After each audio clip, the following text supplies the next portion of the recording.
Hello प्यारे बच्चों, मैं सुधा स्वागत करती हूँ आप सबका आपके अपने चैनल तैयारी ऑनलाइन में।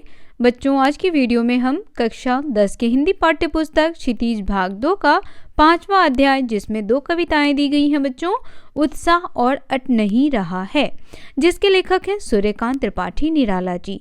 तो हमने दोनों कविताओं की व्याख्या देख ली, साथ ही कविता उत्साह का प्रश्न उत्तर भी देख लिया। तो अब बात आती है कविता अट नहीं रही का प्रश्न उत्तर देखने का। तो चलिए देर न करते हुए प्रश्न उत्तर देखते हैं। बच्चों, आप कोशिश करें कि सबसे पहले आप कविता का भावार्थ समझें, उसके बाद ही प्रश्न अभ्यास करें। जितने भी प्रश्न अभ्यास आपको कराए जाते हैं नोटबुक में अवश्य नोट करें। क्वेश्चन हमारा है, छायावाद की एक खास विशेषता है अंतर्मन के भावों का बाहर की दुनिया से सामंजस्य बिठाना। कविता की किन पंक्तियों को पढ़कर यह धारणा पुष्ट होती है, लिखिए। तो बच्चों, कविता की किन पंक्तियों में हमें ऐसा महसूस होता है कि हमारे कवि सूर्यकांत त्रिपाठी निराला जी अंतर्मन के भावों का बाहर की दुनिया से क्या कर रहे हैं, सामंजस्य बिठा रहे हैं। सामंजस्य बिठाना, सामंजस्य का अर्थ क्या होता है बच्चों? सामंजस्य का अर्थ होता है उसके अनुकूल बनाना, उसके जैसा। आप यहाँ पे अनुकूल भी लिख सकते हैं, उसके जैसा भी लिख सकते हैं, ठीक है। तो यहाँ पे यही पूछा जा रहा है कि किन पंक्तियों को पढ़ करके हमें ऐसा लगता है। तो इसका उत्तर इस प्रकार लिखेंगे, कविता की निम्नलिखित पंक्तियों को पढ़कर यह धारणा पुष्ट होती है कि प्रस्तुत कविता में अंतर्मन के भावों का बाहर की दुनिया से सामंजस्य बिठाया गया है। ठीक है, अंतर्मन की दुनिया कहने का अर्थ है बच्चों मन के भाव। मन के तो भाव अलग अलग तरीके के होते हैं, लेकिन यहाँ जो कवि सूर्यकांत त्रिपाठी निराला जी हैं, उन्होंने कविता को कैसे पेश किया है, जैसे वह किसी मानव का वर्णन कर रहे हो, उसकी खूबसूरती का वर्णन कर रहे हो। तो देखिए वो पंक्ति है, आभा फागुन की तन सट नहीं रही है और कहीं सांस लेते हो घर घर भर देते हो, उड़ने को नभ में तुम पर कर देते हो। तो इन पंक्तियों से हमें क्या लगता है कि वह अपने मन के भावों को क्या कर रहे हैं, बाहरी दुनिया के अनुकूल बना रहे हैं, है ना। जैसे अब कौन सांस लेता है, सांस तो सजीव वस्तु ही लेगा ना। कौन लेगा? सजीव, यानी जिसमें जीवन होगा। तो यहाँ पर कहते हैं कि जब तुम सांस लेते हो तो क्या होता है, घर घर भर जाता है, यानी तुम्हारी खुशबू चारों तरफ फैल जाती है और मन में इतना उमंग, इतना उत्साह उत्पन्न होता है कि क्या मन करता है कि नभ में पर फैला के, पंख फैला के उड़ जाए। और तुम्हारी सुंदरता इतनी है कि हम में समा नहीं रही है।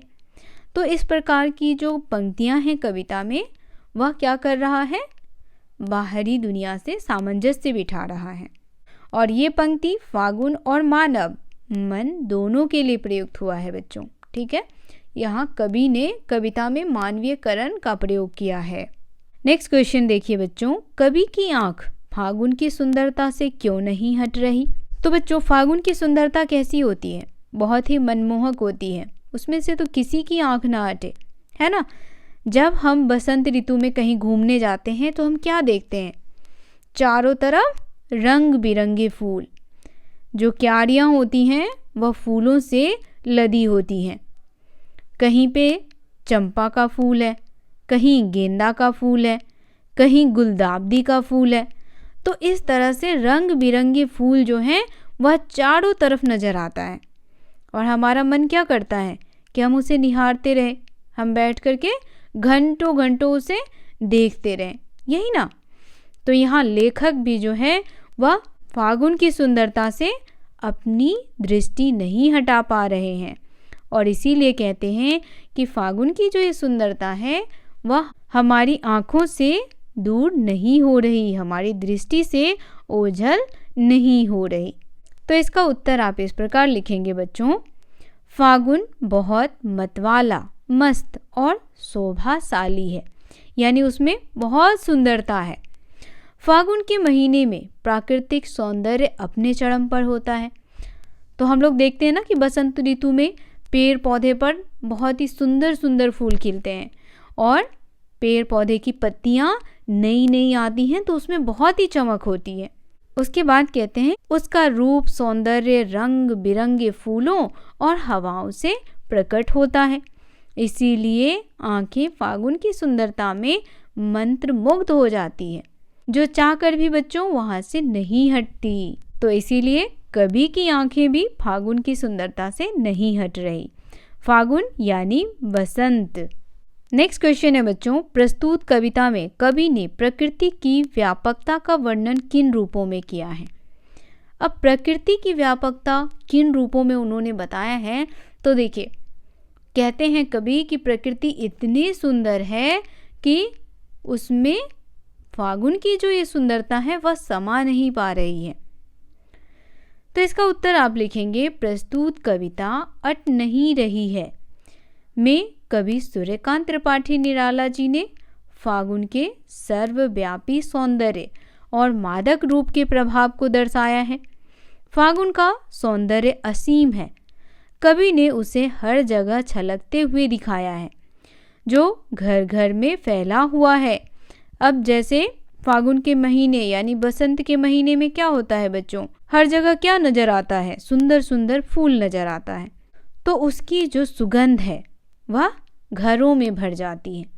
तो यहाँ पर जो कहा गया है कि घर घर में फैला हुआ है, तो घर घर में क्या फैला हुआ है? सुगंध फैला हुआ है।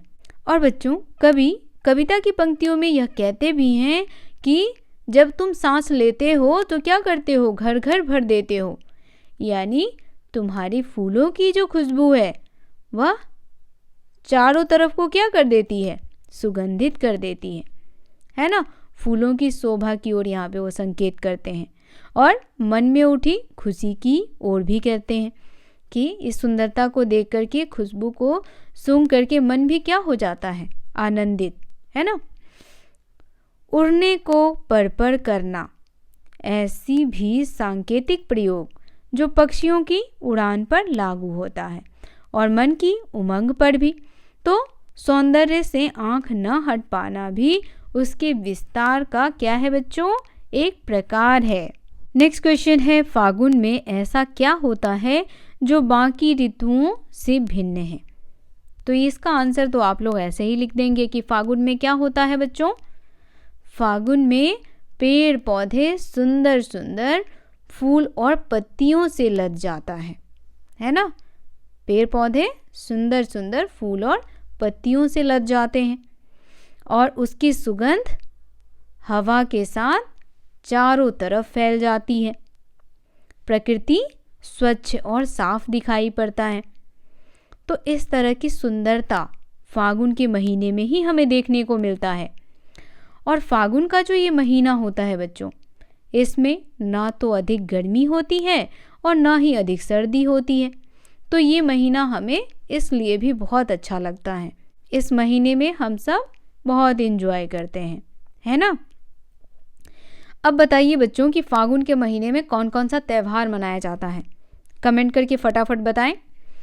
इसका उत्तर हम इस प्रकार लिखेंगे, फागुन में सर्वत्र मादकता सुंदरता छाई रहती है, प्राकृतिक शोभा अपने पूर्ण यौवन पर होती है। अब यहाँ यौवन का प्रयोग क्यों किया गया है?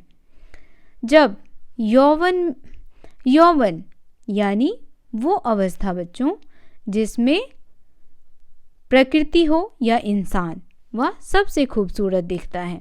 तो यहाँ पर प्रकृति की शोभा जो है वह पूर्ण यौवन पे होती है, यानी उसकी सुंदरता जो है वह अत्यधिक होती है, मनमोहक होती है। पेड़ पौधे नए पत्तों फूल फलों से लद जाते हैं, हवा सुगंधित हो उठती है, आकाश साफ और स्वच्छ होता है, पक्षियों के समूह आकाश में विहार करते दिखाई देते हैं। विहार करना यानी घूमना, क्या होगा बच्चों? घूमना।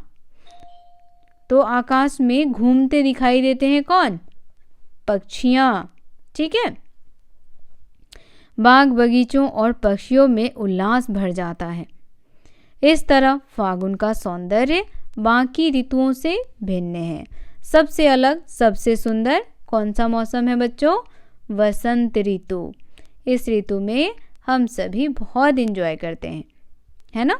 नेक्स्ट क्वेश्चन है, इन कविताओं के आधार पर निराला के काव्य शिल्प की विशेषताएं बताएं। तो अब हमें निराला जी के काव्य शिल्प की विशेषता बताना है बच्चों तो देखिए इसमें आप उत्तर इस प्रकार से लिखेंगे। महाकवि सूर्यकांत त्रिपाठी निराला जी छायावाद के प्रमुख कवि माने जाते हैं। छायावाद की प्रमुख विशेषताएं हैं प्रकृति चित्रण और प्राकृतिक उपादानों का मानवीयकरण। जैसे बच्चों हमने अभी उनकी 2 कविताएं पढ़ी हैं। पहले हमने पढ़ी थी उत्साह। उत्साह कविता में उन्होंने बादल का मानवीयकरण चित्रण किया था। किसका किया था? तो बादल का। उन्होंने बादल से कहा कि बादल तुम गरजो। अब बादल क्या है? निर्जीव है, लेकिन उसका चित्रण उन्होंने कैसे किया? सजीव रूप से। बादल को कहते हैं कि तुम ऐसे गरजो कि सबके मन में क्या उत्पन्न हो? उमंग, उत्साह उत्पन्न हो, है ना।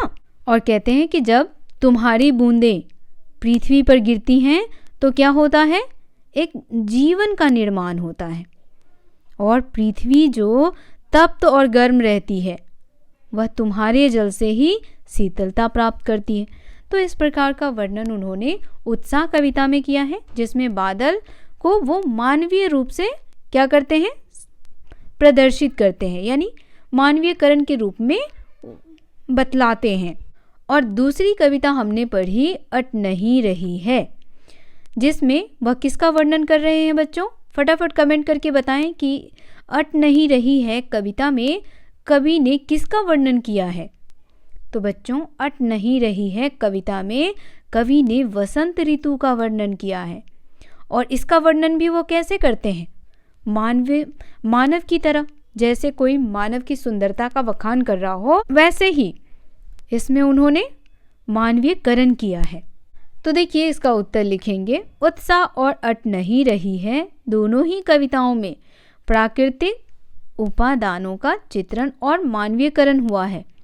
काव्य के 2 पक्ष हुआ करते हैं, पहला अनुभूति पक्ष और दूसरा अभिव्यक्ति पक्ष, अर्थात भाव पक्ष और शिल्प पक्ष। ठीक है, इस दृष्टि से दोनों कविताएं सराहनीय हैं।